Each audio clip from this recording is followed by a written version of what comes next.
আসসালামু আলাইকুম স্যার। ওয়ালাইকুম আসসালাম। আমার নাম হলো S Randarne, deputy engineer, government of Maharashtra, water supply department. আমি একজন অমুসলিম, নন মুসলিম। আমার প্রশ্নটা হলো যে আমাদের এই পৃথিবীতে কেন এত ধর্ম সৃষ্টি হয়েছে? আমাদের চারপাশে এত বেশি ধর্ম কেন? এখানে একটা সেন্টেন্স লেখা আছে পিস টিভি লোগোর নিচে, যে পিস টিভি মানবতার সমাধান। এখানে আমার মতামত হলো এই, যে শান্তির জন্য জ্ঞান আর বিজ্ঞতার প্রয়োজন। ধন্যবাদ। ভাই একটা প্রশ্ন করলেন যে পৃথিবীতে এত ধর্ম কেন, এটা প্রথম প্রশ্ন। আর তারপর একটা মন্তব্য করলেন যে শান্তি মানবতার সমাধান, এটা পিস টিভির স্লোগান। শান্তির জন্য প্রয়োজন জ্ঞান আর বিজ্ঞতা। আমি আপনার সঙ্গে একমত। আপনার প্রশ্নের প্রথম অংশটা নিয়ে যদি বলি যে পৃথিবীতে কেন এত বেশি ধর্ম, আমাদের বুঝতে হবে যে সর্বশক্তিমান ঈশ্বর আমাদের স্রষ্টা আল্লাহ সুবহানাহু ওয়া তাআলা পাঠিয়েছেন মাত্র একটা ধর্ম।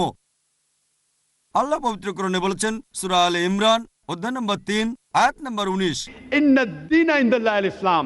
একমাত্র ধর্ম, একমাত্র জীবন দর্শন যেটা আল্লাহ তাআলার গ্রহণযোগ্য, সেটা আল্লাহ তাআলার কাছে আত্মসমর্পণ করা। আল্লাহ তাআলা মাত্র একটা ধর্মই পাঠিয়েছেন। আর যত নবী রাসূল পৃথিবীতে এসেছেন, যেমন ধরেন আদম, ইব্রাহিম, মুসা, ঈসা, মুহাম্মদ, ওনারা সবাই শান্তিতে থাকুন। তারা মানুষকে একটা শিক্ষায় দিয়েছেন, আল্লাহর কাছে আত্মসমর্পণ করা।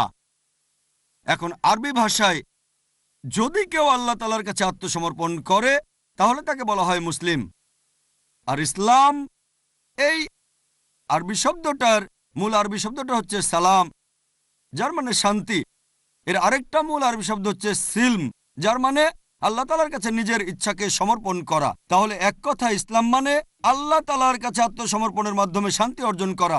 তাহলে আমাদের স্রষ্টা আল্লাহ তাআলা পাঠিয়েছেন মাত্র একটাই ধর্ম। তবে সময় বদলানোর সাথে সাথে ধর্মগ্রন্থগুলোও বদলে গেছে, বিকৃত হয়ে গেছে, নতুন জিনিস ঢুকেছে।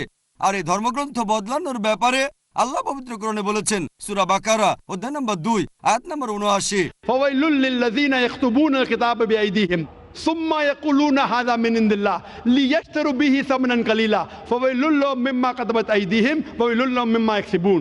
দুর্ভোগ তাদের যারা নিজ হাতে কিতাব রচনা করে আর বলে এটা আল্লাহর নিকট হতে। তারা এটা বলে তুচ্ছ মূল্য প্রাপ্তির জন্য। তাদের রচনার জন্য শাস্তি তাদের, যা উপার্জন করে সেজন্য শাস্তি তাদের। আল্লাহ তাআলা পাঠিয়েছেন অনেক আসমানি কিতাব, অনেক ইনস্ট্রাকশন ম্যানুয়াল।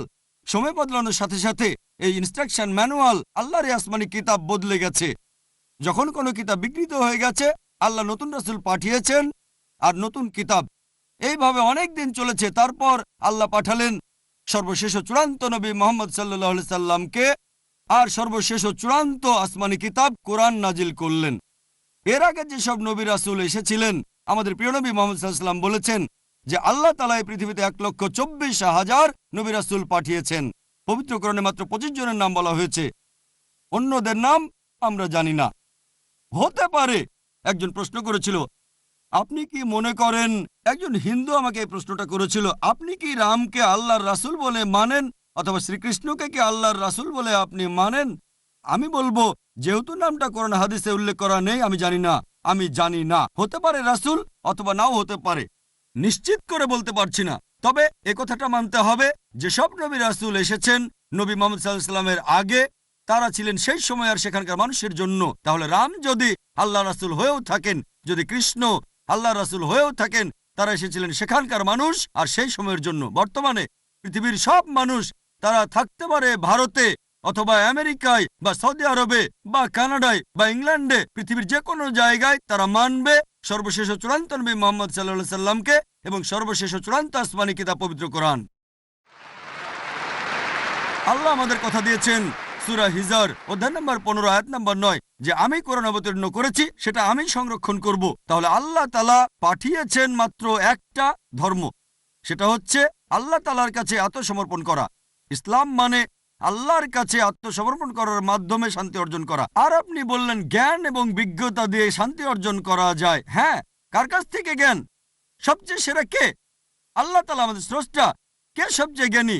আল হাকিম, তিনি আল্লাহ সুবহানাহু ওয়া তাআলা মহান স্রষ্টা। তাহলে শান্তি অর্জনের সেরা উপায় হচ্ছে সেই জ্ঞান এবং নির্দেশনা মেনে চলা যেটা আমাদের স্রষ্টা আল্লাহ সুবহানাহু ওয়া তাআলা পাঠিয়েছেন। আশা করি উত্তরটা পেয়েছেন। ধন্যবাদ।